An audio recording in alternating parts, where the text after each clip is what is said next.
Vamos también puertas afuera del estudio de TV Ciudad para otro rinconcito de este programa Ciudad Viva, que es el Club Cultural Charco, porque allá está nuestra compañera Pilar Teijeiro, como siempre, con estos jueves de entrevistas y recomendaciones. Pilar, la pantalla es toda tuya. Gracias, Tania. Realmente un placer venir como todos los jueves aquí en Ciudad Viva. Estamos en el Club Cultural Charco para recibir recomendaciones y que más mejor hacerlo de la mano de Francisco Astori. ¿Cómo andás, Francisco? Buen día, Pilar. ¿Todo bien? ¿Y vos? Muy bien. Bueno, ansiosa por ver qué es lo que nos tenés preparado para hoy, que ya les digo que me tiene comprada, ¿no? Porque solo por la tapa. Por la estética, sí, claro.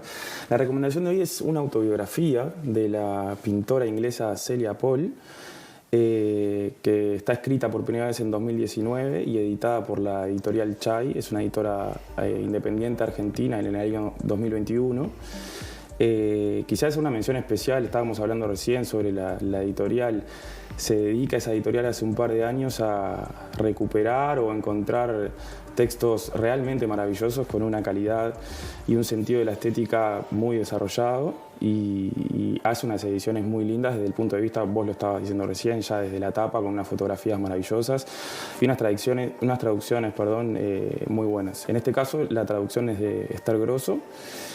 Bueno, Celia Paul narra su autorretrato, narra su autorretrato ahí y el eje central de ese libro es una tensión que ella siente, ella es pintora, entre desarrollarse como artista y dedicarse a los vínculos afectivos, primero como pareja, después como mamá y después en un segundo plano también como hija y como hermana.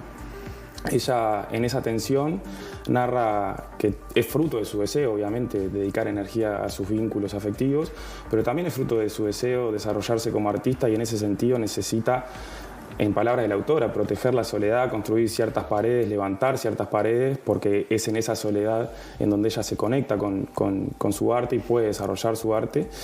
Incluso parafrasea a la propia Virginia Woolf en el sentido de la necesidad de tener un cuarto propio.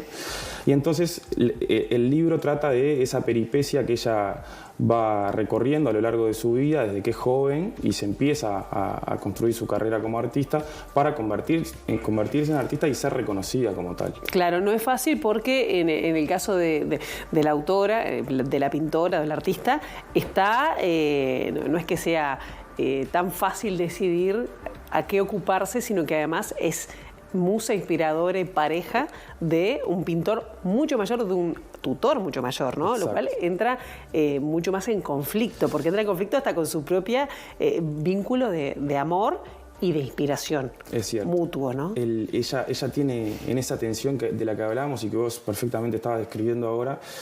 Ella inicia una relación amorosa a los 18 años con su tutor universitario, que es Lucian Freud, que ella con 18 años se vincula con una persona de 55 años. Estamos hablando de la escena artística del Londres de la década de los 80. Freud, que me imagino que es pariente de Sigmund Freud. Tiene como ascendiente directo a Sigmund Freud, pero también habla de la calidad narrativa de Celia Paul, que no hace ninguna referencia a eso en ningún momento, sino que uno investigando después se puede encontrar con ese dato.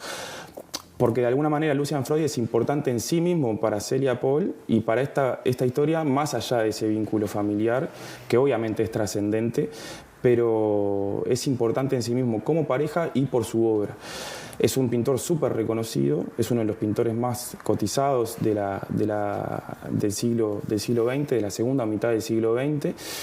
Y entonces, claro, Celia Paul entra en un conflicto ahí.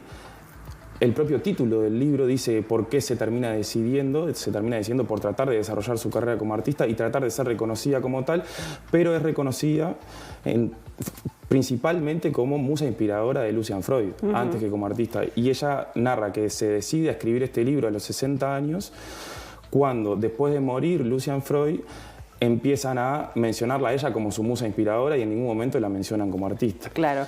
Acá yo veo, bueno, es un libro que tiene fotografías, que tiene imágenes de retratos de la propia autora. Y a mí, antes de empezar, me había llamado la atención, ¿no? Muchas mujeres terminaron convertidas en grandes musas de los grandes artistas por su soltura para entregarse, sí, y su talento para la quietud. Sí, esa es una de las frases, está en el prólogo. El prólogo es una de las partes más lindas del libro. Yo recomiendo que si se entra en este libro, que te mencionaba recién, es uno de los libros más lindos que leí este año, se empiece por el prólogo y después de leerlo se vuelva a leer el prólogo. Es alucinante, esa frase está ahí en el prólogo y termina siendo un caso particular de esto que decías vos, ¿no? De cómo las mujeres han tratado de salirse de ese lugar de objeto, de musa inspiradora, para tratar de convertirse en artistas, las mujeres artistas. Bien. Entonces, para una mujer artista, fundamentalmente para una mujer joven artista, que en Uruguay por suerte hay cada vez más, este libro debería ser un libro ineludible. Bien. Celia Paul, autorretrato, entonces de Chay Editora, gracias por la recomendación. Por favor, un placer. Y seguimos aquí en Charco, ¿no? ¿Cómo no?